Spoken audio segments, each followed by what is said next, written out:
Minute আপনার মনটা ভালো করে দিন। ধরুন হঠাৎ আপনাকে একজন ডাক্তার রিপোর্ট দিয়ে বলল আপনি আর মাত্র 30 দিন বাঁচবেন, আপনি ক্যান্সারে আক্রান্ত, ঠিক শেষ পর্যায়ে। এটা শুধু আপনি জানেন, আপনার পরিবার কিংবা বন্ধু বান্ধব কেউই জানে না। এখন এই রিপোর্ট পাওয়ার পর আপনি বাসায় গেলেন। প্রতিদিনের মতো আজকেও আপনার বাবা আপনাকে বকাঝকা শুরু করলো, তোকে দিয়ে কিছু হবে না রে, সারাদিন কোথায় কোথায় থাকিস, তুই অকাজের ছেলে, ইত্যাদি ইত্যাদি।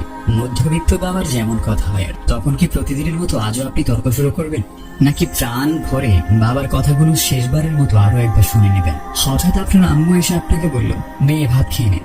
আপনার মনে হবে এই বুঝি আমার মায়ের হাতের শেষ খাওয়া, আমি তো আর বাঁচব না। আপনি পরম তৃপ্তি নিয়ে খাবেন, মনে হবে এটা আপনার জীবনের শ্রেষ্ঠ খাবার। যদিও তার ডাল ভাত হোক না কেন। আপনি বাহিরে বের হলেন, পুরনো এক বন্ধুর সাথে দেখা হলো, যাকে আপনি মোটেও সহ্য করতে পারতেন না। সবসময় তার সাথে কথা কাটাকাটি হতো, আজকেও সে আপনাকে কিছু কথা শুনিয়ে দিল। এখন কি আপনিও তর্ক শুরু করে দেবেন? না না না, আপনি হয়তো তাকে জড়িয়ে ধরবেন এবং বলবেন দোস্ত ভালো থাকিস। আপনি আপনার এলাকাটা একটু ঘুরে দেখলেন, দেখছেন আর ভাবছেন এই বুঝি শেষ দেখা আমার। প্রাণ ভরে দেখছেন আকাশ বাতাস।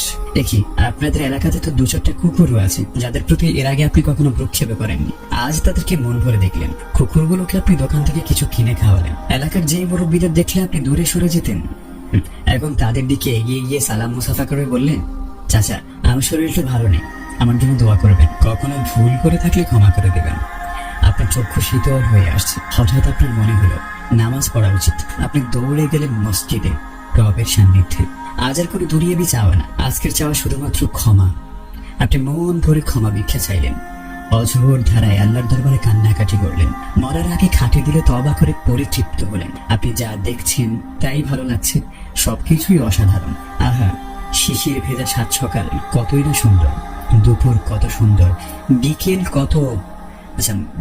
কত মনাবিল, রাত কত মনোমুগ্ধকর, বাতাস সুন্দর, জ্যোৎস্না সুন্দর, মানুষগুলো কত সুন্দর, কুকুরগুলো সুন্দর, সবকিছু সুন্দর, কিন্তু আমি থাকবো না। দেখেছেন, সবকিছু আপনার ভালো লাগছিল এতক্ষণ। এর কারণ কি আপনি জানেন? এর কারণ হচ্ছে এতক্ষণ আপনার মধ্যে কোনো ইগোই ছিল না। আর ইগো না থাকা মানুষ পৃথিবীর সবচেয়ে সুখী মানুষ। আমরা মৃত্যুর কথা ভাবতেই চাই না, এর থেকে পালিয়ে বেড়াই। কিন্তু আপনি যদি ভাবেন আজই আপনার জীবনের শেষ দিন, তাহলে দেখবেন সবকিছুই আপনার ভালো লাগছে। তাই আজ থেকে সমস্ত ইগো ও অহংকার ছেড়ে দিন। আল্লাহ আমাদেরকে সমস্ত ইগো ও অহংকার থেকে মুক্ত করে বোঝার ও আমল করার তৌফিক দান করুন। আমিন।